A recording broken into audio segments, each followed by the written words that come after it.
What if I told you that ordinary people, just like you, could turn cruel, abusive, and even dangerous in just a few days?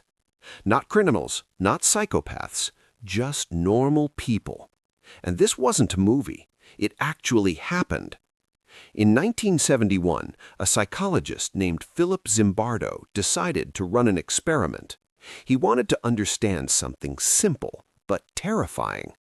Why do people sometimes become cruel when given power?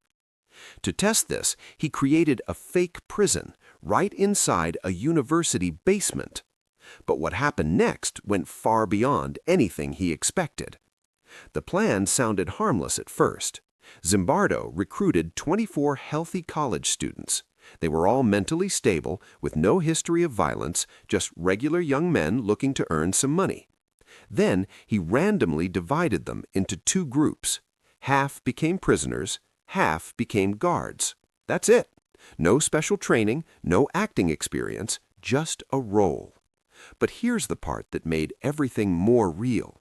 The prisoners were actually arrested at their homes. Real police showed up, handcuffed them, read them their rights, and took them away. Imagine that. One moment you're at home, the next you're treated like a criminal. They were blindfolded, taken to the fake prison, stripped, searched, and given uniforms. They were no longer called by their names, only numbers. From that moment on, their identity was gone. The guards, on the other hand, were given uniforms, sunglasses, and authority. They were told one thing: keep order. But they were also told something else: no physical violence. Everything seemed under control, at first. The first day was quiet, equard even. Everyone knew it was just an experiment. But by the second day, something changed. The prisoners started to feel trapped. They couldn't leave. They couldn't control anything. And the guards began to enjoy their power. They started giving orders, simple at first: stand here, sit there, repeat your number. But then it escalated. Punishments became harsher. Prisoners were forced to do push-ups. They were woken up in the middle of the night for counts. They were humiliated. And remember, these were just students, normal people. By day 3, things became disturbing. Some prisoners began to break down emotionally. They cried. They screamed. One even had to be released early because he was showing signs of extreme stress. But the guards didn't stop. In fact, they became more aggressive. They locked prisoners in small closets. They removed mattresses so they had to sleep on the floor. They took away privileges just because they could. And the scariest part? They weren't told to do any of this. They chose to. It was like the uniforms, the roles, had taken over their minds. Even worse, the prisoners started to accept it. They stopped resisting. They followed orders. Some even turned against other prisoners just to avoid punishment. Think about that. In just a few days, people forgot who they really were. They became their roles. Zimbardo himself, the man running the experiment, also changed. He didn't see himself as a researcher anymore. He became the prison superintendent. Instead of stopping the abuse, he allowed it. He justified it.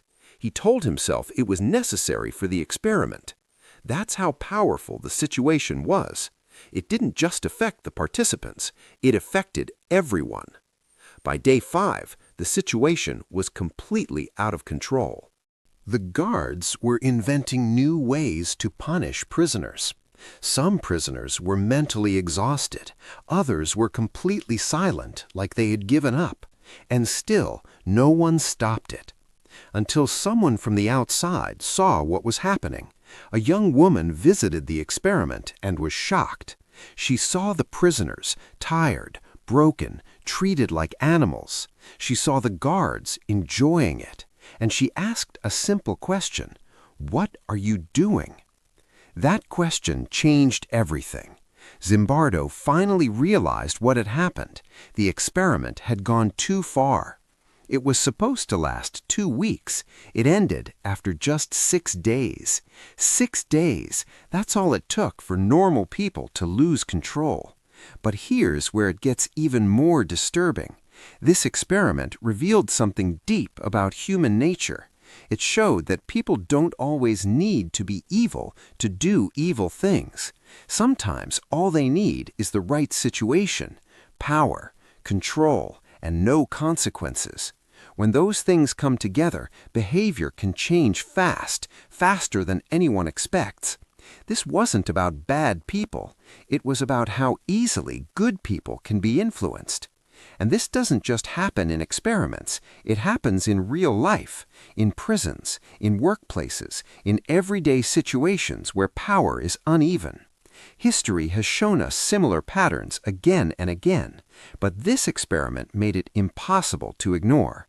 It gave a clear, uncomfortable answer. People are more fragile, more influenced than we like to believe. And maybe the scariest part is this. If you were in that experiment, would you have been a kind guard, or would you have done the same things? Would you have resisted or slowly become part of it? Because the truth is, most people think they would be different until they're put in that situation. So the real question is, what would you become if no one was watching?